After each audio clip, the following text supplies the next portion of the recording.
assembly machine bako ne ema alafa bayi Basake Bridge na ngabugu azulere o Basake Bridge ne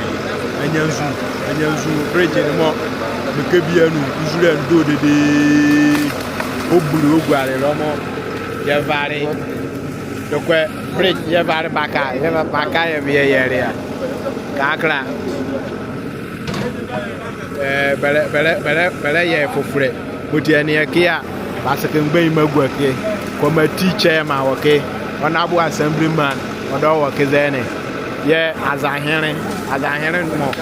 dan ko ba woke zene Basake azahere na na tufo hire mu a ba woke muti assembly machine no on a Memphis contractor ye assembly contractor some mu a ba woke ye bele ne ya ba ma Basake Bridge ne Anyanzu Bridge ne ahozora oti